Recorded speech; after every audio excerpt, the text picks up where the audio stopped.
Good morning students. Class 6 के लिए exercise 8.1 में आपका क्वेश्चन नंबर सी ए और बी कलम बता दिया गया था। तो क्वेश्चन नंबर सी में ये क्वेश्चन नंबर सी जो है इसमें आपका right the following decimal numbers in the expanded form.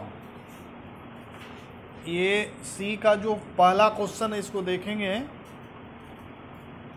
276 decimal 05, यहाँ पर 0 और 5 है। इस नंबर को एक्सपेंडेड फॉर्म में लिखना है। अब इसको हम कैसे सॉल्व करते हैं? तो ये हो जाएगा 200 प्लस 70 प्लस 6 और प्लस डेसिमल के बाद 0 है तो 0/10 प्लस 5/100। अब यहाँ पर ये एक्सपेंडेड फॉर्म हो गया। दूसरा क्वेश्चन अगर ऐसे दिया रहे तो जनरल फॉर्म में आप ऐसे लिख सकते हो, डेसिमल में ऐसे लिख सकते हो। तो दोनों ही कंडीशन हो गया। 276.05 को एक्सपेंडेड फॉर्म में लिखोगे तो यहाँ 276 है तो 200 प्लस 70 प्लस 6 तो 276 हो गया। और डेसिमल के बाद फर्स्ट 0 है तो 0/10 हुआ और उसके बाद 5/100 हो गया। कि डेसिमल के बाद जो 5 नंबर है वो सेकेंड टर्म पड़ता है ना। तो उस कंडीशन में बाई, और थर्ड टर्म में भी कोई क्वेश्चन रहता, कोई नंबर रहता तो बाई 1000 हो जाता। तो इस तरह से आपका सी नंबर क्वेश्चन। अब इसमें एक और क्वेश्चन 0.459, एक और इसमें का ले लीजिए 0.459। ये इसको भी एक्सपेंडेड फॉर्म में लिखना है। तो डेसिमल के बाद एक नंबर यानी 4/10 हो जाएगा प्लस 5/100 हो जाएगा और प्लस 9/1000 हो जाएगा। ठीक है, तो ये एक्सपेंडेड फॉर्म हो गया। तो इस तरह से हम इस क्वेश्चन को सॉल्व कर सकते हैं। अब इसी चीज को जैसे यहाँ पर 200 लिखा हुआ है तो 200 से लिख सकते हैं हम। ये 200 लिखा हुआ था तो 200 भी लिखा जा सकता है। ये 70 लिखा हुआ था तो 710 लिखा जा सकता है। और लास्ट में 6 लिखा हुआ था 6 1 लिखा जा सकता है। तो ये भी एक्सपेंडेड फॉर्म में हुआ। अब क्वेश्चन नंबर डी में आइए। डी में वही कुछ दिया हुआ है कि right the decimal for each of the following, यानी 700, 5 10s और 2 1s और प्लस लास्ट में 900 दिया हुआ है। तो डी नंबर का एक क्वेश्चन हम आपको बता देते हैं। डी नंबर का जो फर्स्ट क्वेश्चन है वो है आपका 700। यहाँ पर लिखा हुआ है 700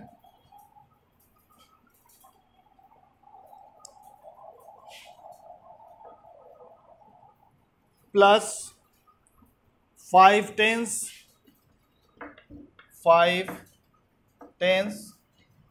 प्लस 2 1s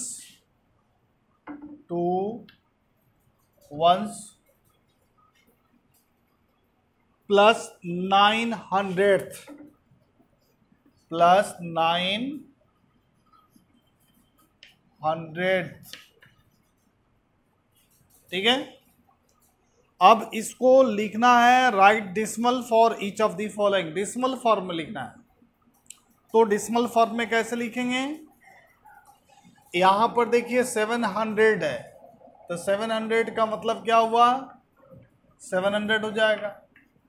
प्लस 5 10s का मतलब क्या हुआ? 50 हो जाएगा। और 2 वंस का मतलब क्या हुआ, 2 हो जाएगा, और 9 हंड्रेड्स का मतलब क्या हुआ, 9/100। ठीक है। अब जनरल जो फॉर्म है, डिसिमल फॉर्म में हो जाएगा 752 डिसिमल 09, यानी 752 डिसिमल 09। तो ये आपका जो राइट डिसिमल फॉर्म है उसमें आप लिख दिए। इस तरह से इसमें 4 क्वेश्चन है, चारों आप बना सकते हैं। अब इसका जो लास्ट क्वेश्चन है वो है right the following in the place value table.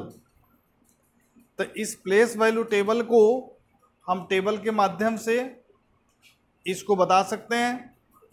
15.06 लिखा हुआ है। इसमें जो क्वेश्चन है उसको आप देखेंगे।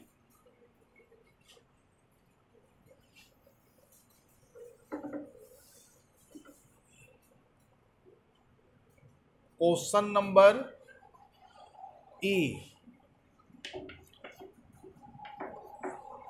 इसमें पहला क्वेश्चन 15.06, दूसरा है 0.009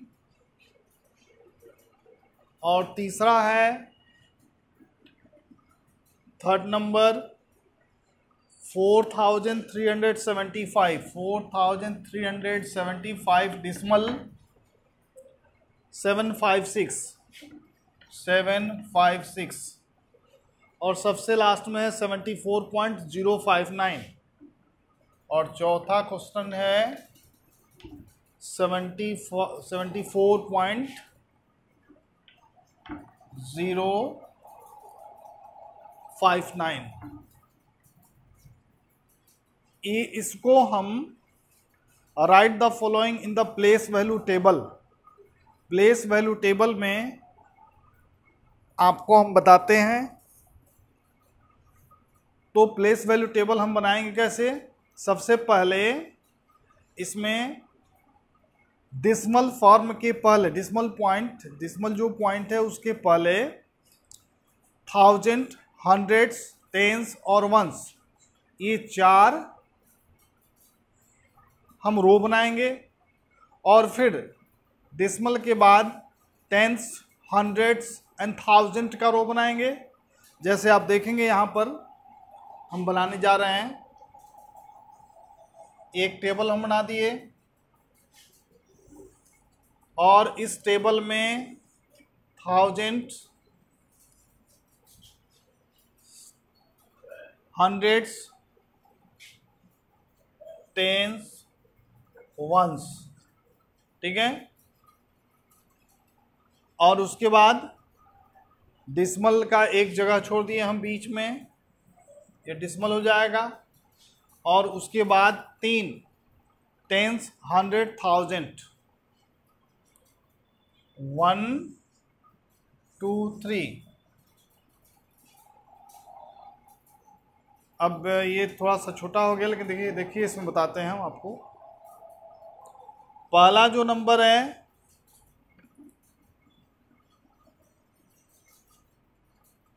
इसमें होगा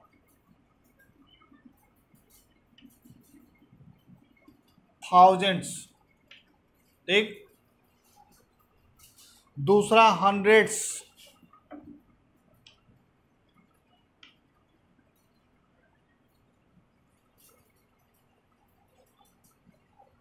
और तीसरा टेंस,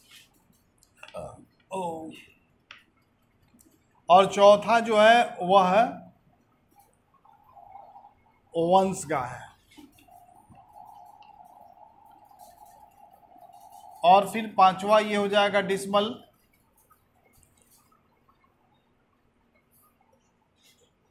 और छठा हो जाएगा आपका tens, hundreds, thousands, tens, hundreds, thousands.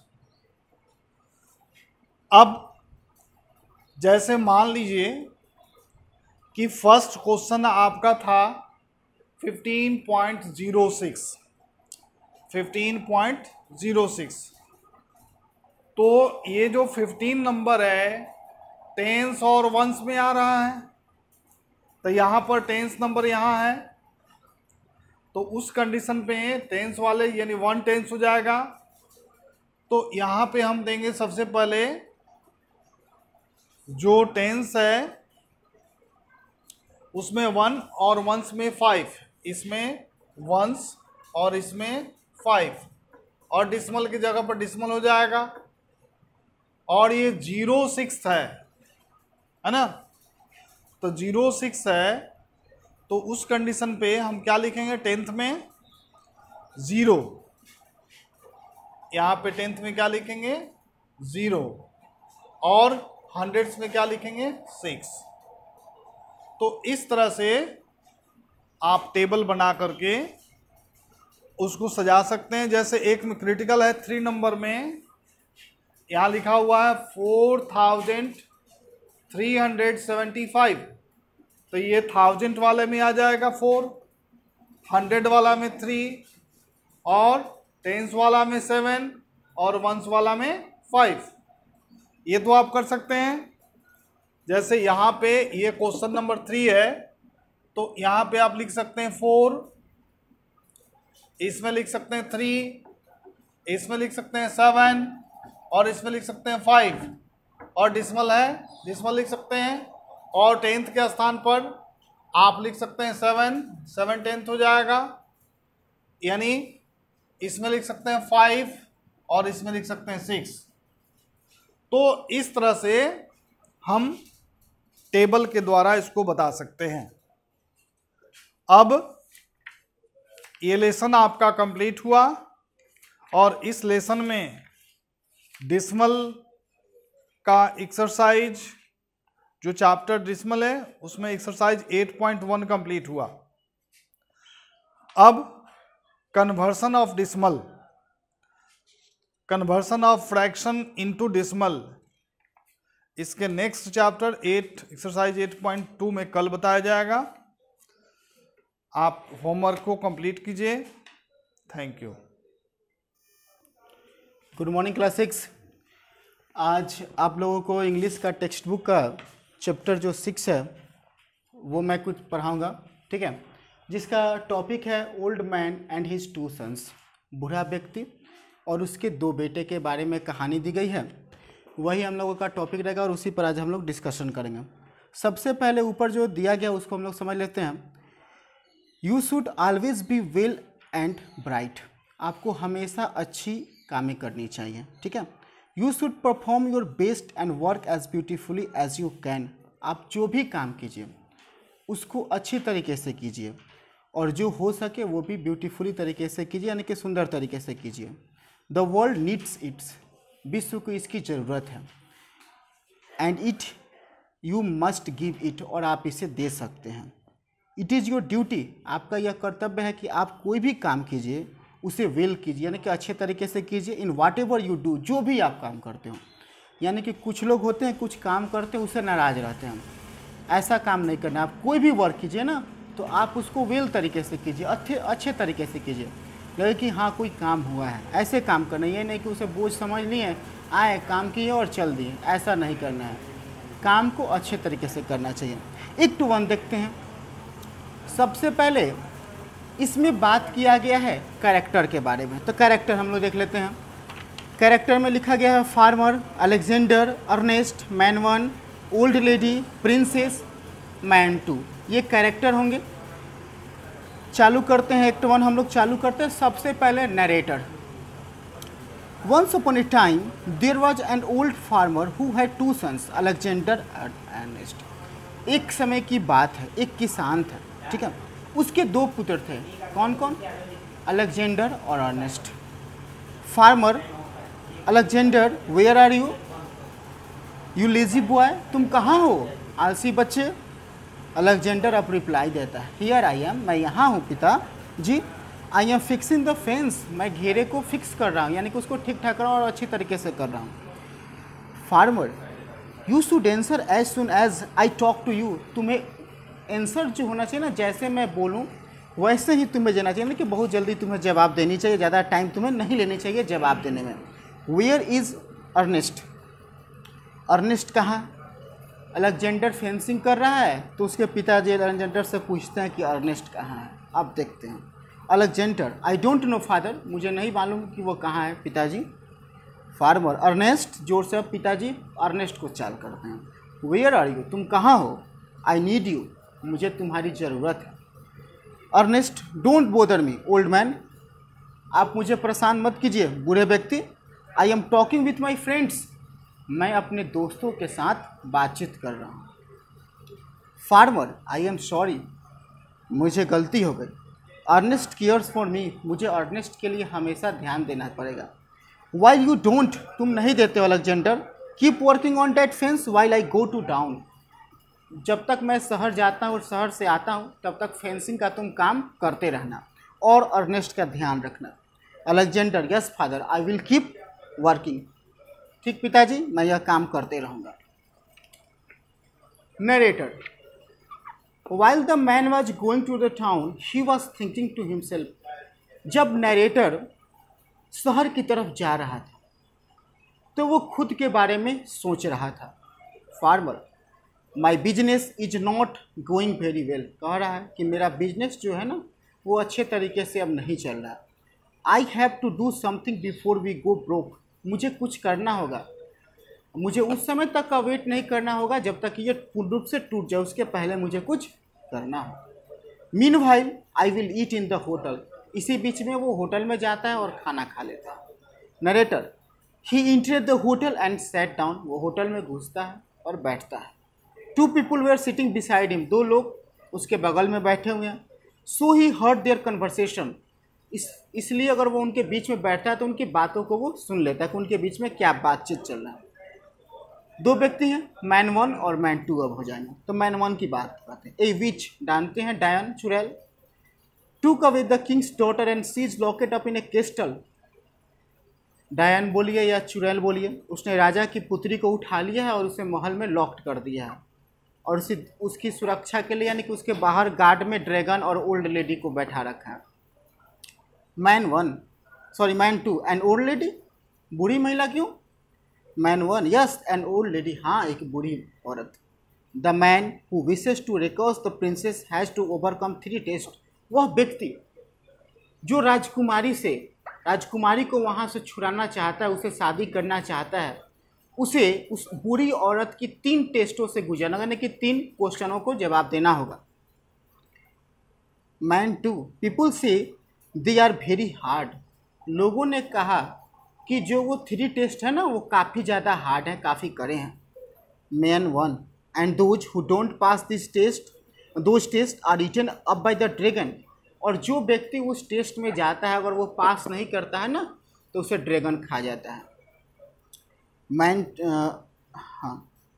Man two, and what happen if someone passes those 3 test, क्या होगा अगर कोई व्यक्ति वो तीनों टेस्ट पास कर जाए। Man one, that man will marry the princess, वह व्यक्ति राजकुमारी से शादी करने के लायक तब माना जाएगा। And will own the castle and its treasure and the witch will die, राजमहल सारे जो धन दौलत है वो सारे उस व्यक्ति के हो जाएंगे, और जो वो ओल्ड लेडी है ना वो क्या हो जाएगी, वो मर जाएगी, यानी कि सारा अब उसके हाथों में चला जाएगा। Narrator, the farmer heard all this and gave it A thought, farmer ने सारी बातें सुनी और उसके मन में एक विचार आया। Oh farmer, Ernest will do it, Ernest यह कर सकता है। He will pass those 3 test, वो इन तीनों टेस्टों में पास करेगा। He will marry the princess and he will be the king, वह प्रिंसेस से शादी करेगा और वह राजा बनेगा। आई एम लिविंग, मैं उसके पास जाता हूँ। आई have two by him sword and a horse, मुझे एक तलवार और एक घोड़े की जरूरत पड़ेगी क्योंकि उसे राजकुमार बनाना है, तो घोड़ा और तलवार तो चाहिए ही। कुछ दिनों के बाद, नरेटर की बात है, few days later, Ernest rode his होस्ट to be inserted castle, Ernest जो है वो घोड़ा पर चढ़ता है और राजमहल की तरफ चल देता है। He passed through an anthill destroying the ants, रास्ते में उसे एंट हिल मिलता है, चींटियों का घर, उसे वो डिस्ट्रॉय कर देता है। Then he drank some water from lake where there were some little ducks, वो then he drank some water from the lake, हाँ वो झील में जाता है, झील से कुछ पानी पीता है और पानी पीने के बाद देखता है कि वहाँ पे कुछ डक्स हैं यानी कि बतखें हैं। ही कॉल्ड देम, उन्हें पुकारता है, and they he treated the badly, उसके बाद उनके साथ बुरा व्यवहार करता है। Finally he saw a beehive, वो एक मधुमक्खी को देखता है, and using his sword he destroy it, अपने तलवार को यूज करता है और उस बीहाइव को वो मार देता है। At last he arrive at the castle, अंत में वो कहाँ पहुँचता है, महल पहुँच जाता है। Ernest I am finally here, कहता है कि मैं अंत में यहाँ पहुँच ही गया। Narrator then he knocked at the door and started shooting, narrator दरवाज़ा पे पहुँचता है ना कि अर्नेस्ट दरवाज़ा पे जाता है और खटखटाना चालू करता है। ओपन द डोर, चिल्लाता है, open the door, open the door, दरवाज़ा खोलो, दरवाज़ा खोलो। टीजी में इमीडिएटली दरवाज़ा खोलो। How do you dare to do, टीबी कहता है कि तुम्हारी हिम्मत कैसे कि जब आपको मालूम था कि मैं आ रहा हूँ तो आपने दरवाज़ा कैसे बंद कर दिया। डोंट मेक मी वेट, मुझे इंतज़ार करना पसंद नहीं है। इट इज़ मी अर्नेस्ट, मैं अर्नेस्ट हूँ। Open the door I will break it, अगर आप दरवाज़ा नहीं खोलेंगे तो मैं इसे तोड़ दूंगा। Narrator finally N old lady with A sweet voice open the door, एक बूढ़ी महिला मधुर आवाज़ में अंदर से बोलती है और दरवाज़ा खोलती है। Old lady, who is knocking, कौन दरवाज़ा खटखटा रहा है।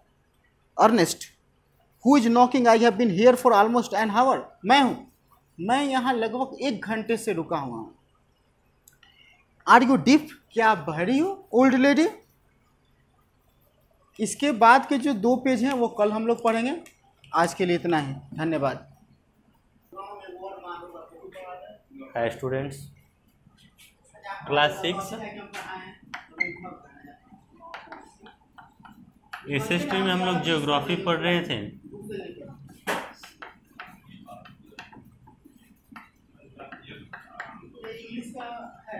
ज्योग्राफी में हम लोगों ने पढ़ा था the earth constituents, the earth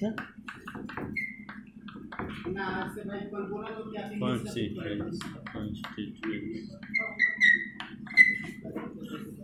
इसमें हम लोगों ने पढ़ा था कि हमारे अर्थ पे लाइफ का एग्जिस्टेंस किस कंपोनेंट के द्वारा, किस फैक्टर के कारण से यहाँ पर लाइफ का एग्जिस्टेंस बना हुआ है, जिसमें हम लोगों ने पढ़ा था कि उसमें कौन कौन से फैक्टर हैं जो हमारे पृथ्वी पर जीवन के अस्तित्व को बनाए रखने में सहायता करते हैं। तो लैंड, वाटर एंड एयर, ये 3 चीज़ें हम लोगों ने जानी थी। लैंड सरफेस से बने हुए स्फीयर को हम लोग लिथोस्फीयर कहते हैं, जिसको हम लोग कॉन्टिनेंट के रूप में पढ़ चुके हैं। वाटर से घिरे हुए क्षेत्रों से वाटर से घिरे हुए जो क्षेत्र बनते हैं, जितने भी कवर्ड पार्ट है अर्थ के हमारे वाटर से, उसको हाइड्रोस्फीयर बोलते हैं। उसके बारे में हम लोगों ने पढ़ा था ओशंस के बारे में कि हमारे अर्थ पे कितने ओशन हैं। प्रीवियस क्लास में हमने एटमॉस्फेयर के बारे में पढ़ लिया था। आज हम लोग पढ़ेंगे बायोस्फीयर। आज क्या पढ़ेंगे? बायोस्फीयर। बायोस्फीयर मीन इसका हिंदी क्लियर कर लेंगे कि जैवमंडल या फिर जीवमंडल, दोनों सेम थिंग है। बायोस्फीयर, जैवमंडल या फिर जीवमंडल। एक चीज़ याद रखेंगे यहाँ पर, बायोस्फीयर में द वर्ड बायो मीन्स क्या होता है? द वर्ड बायो मीन्स होता है लाइफ। बायो मीन्स क्या होता है? लाइफ। बायोस्फीयर में जो बायो वर्ड आता है, यह बायो का मीनिंग होता है लाइफ, जीवन। यानी कि वैसा जोन, वैसा क्षेत्र जो जीवों से घिरा हो, या फिर वैसे क्षेत्र जहाँ पर जीव निवास करते हों और वह एक स्फीयर बनाता है, वैसे मंडल को हम लोग क्या बोलेंगे? बायोस्फीयर या फिर जीवमंडल। ये हो गया क्लियर। अब इसमें बायोस्फीयर जो बनता है, तो इसमें एक बात याद रखेंगे, बायोस्फीयर कहाँ बनते हैं। तो बायोस्फीयर कहाँ बनेंगे, तो एक चीज़ पहले से क्लियर कर लेते हैं कि हमारे पूरे सोलर सिस्टम में किस प्लैनेट पे अर्थ एग्जिस्टेंस है। So we have the 8 planets in our solar system, and only 1 planet Earth have the existence of life. हमारे पूरे सोलर सिस्टम में 8 प्लैनेट हैं और उस 8 प्लैनेट में केवल एक प्लैनेट अर्थ है जहाँ पर जीवों का क्या है? अस्तित्व है। अब इस जीवन का अस्तित्व बनाए रखने के लिए कौन कौन से कारक काम किए हैं? तो पहले जाने थे कि लैंड हुआ, वाटर हुआ और एयर हुआ। तो इसमें बायोस्फीयर जो क्रिएट होता है, तो याद रखेंगे बायोस्फीयर में सबसे पहला भूमिका निभाता है बनाने में लिथोस्फीयर, यानी कि जहाँ भूमि होगी वहीं पर जीवन का एग्जिस्टेंस होगा। दूसरा हाइड्रोस्फीयर, यह भी एक कंपोनेंट है जो लाइफ एग्जिस्टेंस बनाने में अपनी अहम भूमिका निभाता है। एंड द थर्ड होता है एटमॉस्फेयर। अब देखिए इन तीनों स्फीयर, लिथोस्फीयर, हाइड्रोस्फीयर और एटमॉस्फेयर, स्थल मंडल जहाँ पे स्थल हो, स्थलों से घिरा हुआ कुछ क्षेत्र हो, हाइड्रोस्फीयर जल मंडल जहाँ पर जल की उपलब्धता हो, नेक्स्ट होता है एटमॉस्फेयर वायुमंडल जहाँ पर वायु श्वसन क्रिया के लिए यह अति आवश्यक है। एटमॉस्फेयर, ये तीनों मंडल लिथोस्फीयर, हाइड्रोस्फीयर और एटमॉस्फेयर जहाँ पे कंबाइंड करके मिलते हैं, यानी एक वैसा जोन जहाँ पे इन तीनों का कॉम्बिनेशन हो, वैसे ही जगहों पे बायोस्फीयर बनता है। वैसे ही जगहों पे क्या बनता है? बायोस्फीयर बनता है। तो याद रखेंगे कि बायोस्फीयर कहाँ पे क्रिएट होता है। तो biosphere is a narrow part of the earth which made by the combination of combined form of lithosphere, hydrosphere and atmosphere। Biosphere एक वैसा छोटा सा जोन है, वैसा छोटा सा क्षेत्र है जहाँ पे लिथोस्फीयर, हाइड्रोस्फीयर, एटमॉस्फेयर तीनों स्थल, जल और वायु का जहाँ पे सम्मिलित फॉर्म होगा, वहीं पर जाकर के किसी भी जीव का क्या होता है? उत्पत्ति होता है, यानी वहाँ पर वे जन्म लेते हैं या फिर वे बनते हैं। तो इस बायोस्फीयर के क्रिएशन में सबसे अहम भूमिका है इन तीनों का कॉम्बिनेशन। किसका कॉम्बिनेशन? तो लिथोस्फीयर, हाइड्रोस्फीयर और एटमॉस्फेयर। यानी जहाँ पे यदि केवल लिथोस्फीयर है, हाइड्रोस्फीयर और एटमॉस्फेयर नहीं है, यानी जहाँ पे स्थल है, जल और वायु की मात्रा नहीं है बिल्कुल, वहाँ पे कभी बायोस्फीयर उत्पन्न हो ही नहीं सकता। यदि कहीं पर हाइड्रोस्फीयर, जल की मात्रा अधिकतम है और स्थल और वायु है ही नहीं, तो वहाँ पे भी बायोस्फीयर नहीं बन सकता। एटमॉस्फेयर के साथ भी सेम कंडीशन, यानी हमारे अदर प्लैनेट पे क्या है, तो कहीं पे देखा जाता है कि हाँ स्थल की मात्रा पाई गई है, कहीं पर पानी के धब्बे पाए गए हैं, वहाँ पे ऑक्सीजन नहीं मिल रहे हैं। यानी कि सभी तीनों प्रकार के जो स्फीयर बनते हैं, जो कि आधारिक, जो कि बहुत ही आवश्यक जरूरत है बायोस्फीयर के क्रिएशन में, वह स्थल, जल और वायु तीनों का कॉम्बिनेशन है। जहाँ तीनों का कंबाइंड फॉर्म बनेगा वहाँ पर बायोस्फीयर क्रिएशन होगा। ये बायोस्फीयर का क्रिएशन था। अब देखते हैं कि हमारा living organism of the biosphere, biosphere में कितने प्रकार के लिविंग ऑर्गेनिज्म बन सकते हैं। तो यहाँ पे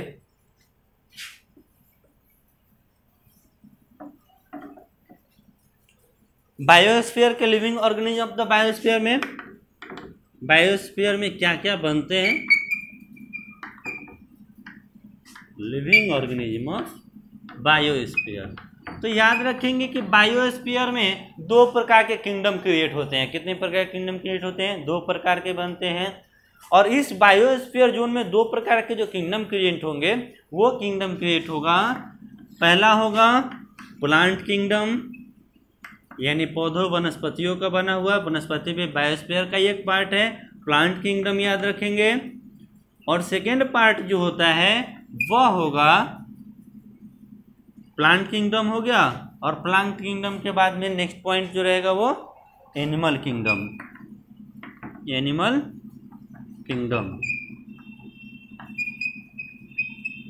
किंगडम। अब देखिए इन तीनों का कॉम्बिनेशन फॉर्म जो मिलेगा, इन जगहों पर हमारे जो कुछ भी लिविंग ऑर्गेनिज्म बनते हैं, वो पूरे लिविंग ऑर्गेनिज्म दो कैटेगरी में बांटे गए हैं। वो लिविंग ऑर्गेनिज्म दो ही प्रकार के होंगे। वो कौन कौन से? पहला तो प्लांट किंगडम में हो सकते हैं या फिर लिविंग किंगडम में। अब जैसे हम लोग हैं, ह्यूमन है, एलिफेंट है, कोई बैक्टीरिया वायरस है, या फिर वेल है, जो भी चीज़ें हैं, तो ये जो होंगे वेल एनिमल किंगडम में आएंगे। अब हमारे पास जो भी पौधे हैं, छोटे से हो या फिर बड़े से हो, वे सारे के सारे एक अलग किंगडम तैयार करते हैं जो बायोस्फीयर के पार्ट है, और उस किंगडम को क्या बोला जाएगा? Plant kingdom. क्लियर? तो हम ये बात याद रखेंगे कि जब भी बायोस्फीयर क्रिएट होता है किस के कॉम्बिनेशन से होगा, तो लिथोस्फीयर, हाइड्रोस्फीयर और एटमॉस्फेयर। नेक्स्ट कि हमारे बायोस्फीयर का लिविंग ऑर्गेनिज्म की कैटेगरीज कितनी होते हैं? तो दो होते हैं। पहला होगा प्लांट किंगडम और दूसरा क्या होगा? Animal kingdom. अब ये हो गया प्लांट किंगडम, एनिमल किंगडम, हम लोग अब इस पर थोड़ा सा ध्यान दें कि एनिमल किंगडम के अंडर में एक ह्यूमन भी आता है। जंतु साम्राज्य में कौन सा व्यक्ति आएंगे, कौन से जीव आएंगे, तो एक ह्यूमन भी आएंगे जंतु साम्राज्य के अंदर में। तो ह्यूमन जो आएंगे तो ह्यूमन एंड इन्वायरमेंट से रिलेटेड कुछ बातें उसको हम लोग जानेंगे। तो ह्यूमन एंड इन्वायरमेंट से रिलेटेड बातें क्या हैं, तो याद रखें कि हम लोग ह्यूमन जो हैं अर्थ पे, इस प्लैनेट पे एग्जिस्टेंस को बनाए रखे हैं, या फिर बहुत अधिक मात्रा में यहाँ पर क्या होते जा रहा है, इंक्रीज होते जा रहे हैं ह्यूमन पॉपुलेशन। इसमें इसका फैक्टर क्या है, तो पहला इसके रहने के एग्जिस्टेंस, बने रहने के फैक्टर क्या है, लैंड, वाटर एंड एयर। इसमें एक बात याद रखें कि हमारा इन्वायरमेंट से और ह्यूमन से क्या दोनों में रिलेशनशिप है, जो दोनों को बनाए रखे हुए है, और यदि एक डिस्ट्रॉयड होता है दूसरा ऑटोमेटिकली डिस्ट्रॉयड कर जाएगा। तो इसमें पहला नेचर हमारी जो है वह लैंड, वाटर एंड एयर, इन तीनों का बैलेंस फॉर्म में रखी हुई है। अभी तक तो बैलेंस फॉर्म में थी, लेकिन धीरे धीरे क्या हो रही हैं, ये इन्वायरमेंट का बैलेंस बिगड़ते जा रहा है। अब कैसे बिगड़ते जा रहा है देखते हैं लोग। तो हाइड्रोस्फीयर कहीं पे बना हुआ है, हाइड्रोस्फीयर है, और हाइड्रोस्फीयर की जो जल की मात्रा है वह सूर्य की किरणों से उष्मा पा करके एवोपोरेट होता है। एवोपोरेट हुआ, एवोपोरेट होने के बाद वे ऊपर जाएंगे एटमॉस्फेयर में, यानी कि यह क्या हो गए, हाइड्रोस्फीयर से वही वाटर कहाँ पे चल गए, अब एटमॉस्फेयर। अब एटमॉस्फेयर में गए, तो एटमॉस्फेयर में जाने के बाद में वही वाटर क्लाउड का फॉर्मेशन करेंगे। यानी वो अब देखिए, वो पहले था हाइड्रोस्फीयर, अब वो एटमॉस्फेयर का पार्ट हो चुके हैं, क्लाउड का फॉर्मेशन किए। क्लाउड का फॉर्मेशन करने के बाद में वह फिर कुछ समय बाद जब वे हेवी हो जाएंगे तो बारिश के फॉर्म में फिर गिरेंगे, कहाँ पे, उसी किसी लिथोस्फीयर पे, और लिथोस्फीयर से होकर के फिर हाइड्रोस्फीयर में चले जाएंगे। तो ये एक प्रोसेस चलते रहता है। इस प्रोसेस चलने के दौरान क्या होती हैं, तो हमारे ह्यूमन का या फिर अदर भी जो बायोस्फीयर के ऑर्गेनिज्म है सबके एग्जिस्टेंस को बनाने में मदद किया। अब कैसे मदद किया, तो इस साइकिल के द्वारा क्या हुआ, तो यहाँ पे जितने भी पेड़ पौधे थे, उन पेड़ पौधे जहाँ पे पानी की मात्रा नहीं पहुँच पाती थी, जो फसल जहाँ पे नहीं उग पाते थे, जहाँ पे जो भूमि फर्टाइल नहीं थी, इस सर्कुलेशन के द्वारा वो प्लेस क्या हो गए, जा करके फर्टाइल हो गए। वो पौधे में क्या हो गए, तो वो सारे न्यूट्रिएंट्स मिलने लगे, या फिर जो भी आवश्यक जरूरतें थी उन्हें मिलने लगी, वे फल फूल ज़्यादा देने लगे। तो उससे क्या हुआ, उससे लिविंग ऑर्गेनिज्म के जो ज़रूरतें थी, जैसे फूड के या फिर क्लॉथेज के या फिर घरों के, तो इन सब चीज़ों जरूरतों को पूरा कर दी हमारी प्रकृति ने। हो गया यहाँ पे। नेक्स्ट अब ह्यूमन क्या करते हैं, यहाँ पे दिन प्रतिदिन यहाँ पर ह्यूमन पॉपुलेशन बढ़ते जा रही है, मतलब यहाँ पर भोजन की जरूरतें भी क्या होती जाएंगी, बढ़ते जाएंगी, कपड़े की जरूरतें बढ़ते जाएंगी, घर की जरूरतें बढ़ते जाएंगी। अब इसमें क्या हो रहा है कि एक तरफ पॉपुलेशन बढ़ रहा है और दूसरी तरफ पेड़ की कटाई शुरू हो गई।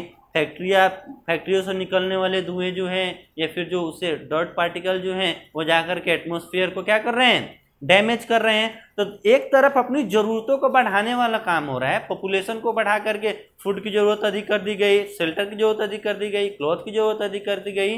लेकिन दूसरी तरफ जो इसको देने वाले हैं, जैसे कि पेड़ पौधे हैं, पेड़ों की कटाई हो रही है, तो पेड़ों की कटाई हो रही है, तो पेड़ पौधे थे तभी तो एटमॉस्फेयर का वहाँ पर क्या था, एग्जिस्टेंस था, वहाँ पर वे बैलेंस में थे। अब पेड़ों की कटाई हो रही है जिसकी वजह से ऑक्सीजन बन ही नहीं रहा है और कार्बन डाइऑक्साइड को कोई गेन ही नहीं कर पा रहा है। अब जाके वो एटमॉस्फेयर के लेयर में जाके क्या हो जा रहे हैं, जमे हो जा रहे हैं। और वही जब जमे हो जाए तो पृथ्वी का ताप जो होगा दिन प्रतिदिन ग्लोबल होते जाएगा, वार्म होते जाएगा, गर्म होते जाएगा। अब यहाँ पर टेम्परेचर जब गर्म होगा तो क्या होंगे, बहुत सारे जगह सुखाड़ पड़ेंगे, फसलें नहीं उगेंगी, पेड़ पौधे सूखने लगेंगे। तब मीन क्या हुआ कि यहाँ पर इन्वायरमेंट का क्या हो रहा है, नुकसान पहुंचाया जा रहा है और अपनी ज़रूरतों को एक दूसरी तरफ बढ़ाया जा रहा है। तो इस तरह से अगर यही चलते रहा तो होगा कि एक बार क्या होगा, इन्वायरमेंट भी क्लीन हो जाएगा और यहाँ पे पूरे बायोस्फीयर भी क्लीन हो जाएंगे।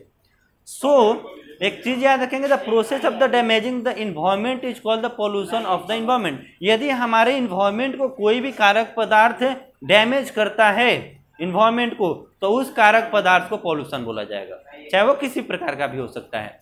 Next, if we wish to maintain the balance in our nature we must use our resources wisely.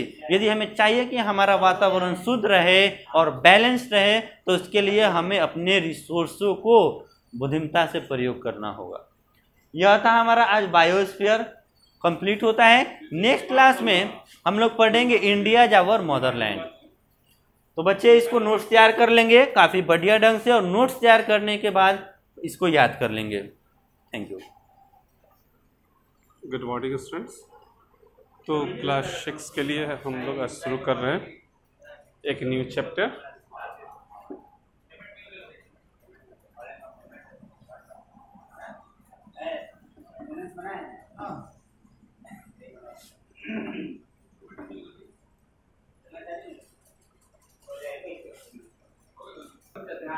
Good morning student.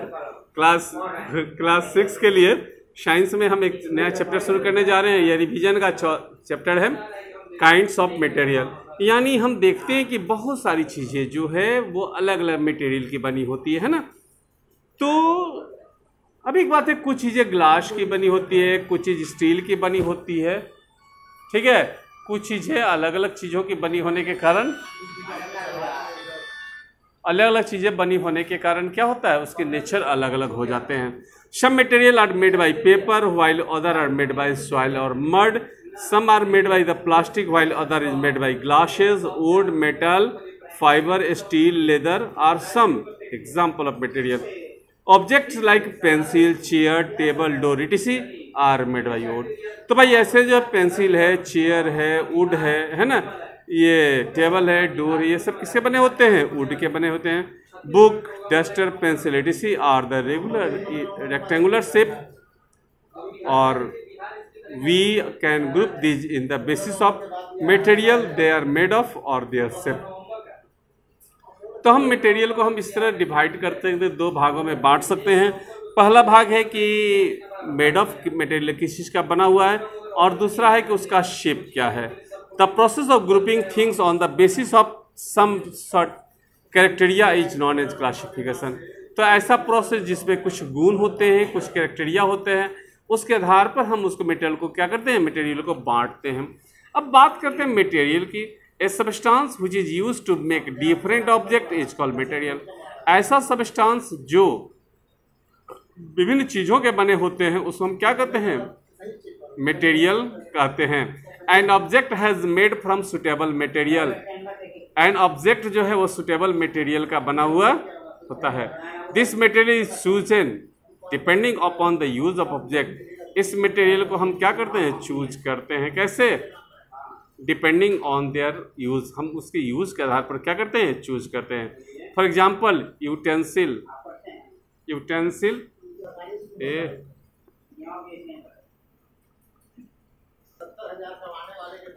तो बात कर रहे थे कि substance which is used to make different object is called material, ठीक है। An object has to made from suitable material. The material is chosen depending upon the use of, उसके use के आधार पर हम क्या करते हैं, उसको चूज करते हैं। For example utensil use to cook food can not made from paper. अब खाना पकाने की कोई भी चीज़ है उसको हम क्या कर सकते हैं, पेपर का नहीं बना सकते हैं। They have to made the some material, वो कुछ मेटल के होंगे, और वो जो मेड बाय द मेटल, और वो गए कॉपर और एल्युमिनियम, स्टील, है ना। तो cloth can not be use to store water since it is pores. कपड़े में क्या होता है, कपड़े का यूज हम पानी को कलेक्ट करने के लिए नहीं कर सकते क्योंकि उसमें क्या होता है, पोर्स होता है। So water can be kept in glass, steel, okay, copper and any other metal container. इसलिए पानी को हम करने में क्या होता है कि ग्लास में, स्टील में, है ना, और दूसरे मेटल के कंटेनर में हम लोग करते हैं। It can also be kept in earthen pot. इसे हम अर्थेन पॉट में क्या करते हैं कि रखते हैं, जिससे सुराही और घड़ा। Therefore we choose a material to make an object depending upon its property and the purpose for which the object can be use, ठीक है। अब एक बात है प्रॉपर्टी, जो मटेरियल, तो मटेरियल की क्या प्रॉपर्टी, तो सबसे पहला अपीयरेंस है। Each material look different from other. Her material जो है दूसरे से अलग लगता है। Would look different from iron. Would जो है लकड़ी से अलग लगता है। Copper look different from aluminium. Copper क्या एल्यूमिनियम से अलग लगता है। Therefore material can be classify on the basis of preference. इसलिए मटेरियल को हम क्या करें, उसके अपीयरेंस के आधार पर हम उसको क्लासीफाई करते हैं। लॉस्ट गोल्ड हैज़ लॉस्टरनेस, गोल्ड में क्या सबसे ज़्यादा चमक होता है, सिल्वर में भी होती है, ग्लास में भी होती है, कॉपर में, और जो होते हैं जितने भी होते हैं ना, सब में एक अलग शाइनिंग होती है। इस लॉस्टरनेस को हम कहते हैं, मेटेलिक शाइन को कहते हैं लॉस्टर, ठीक है।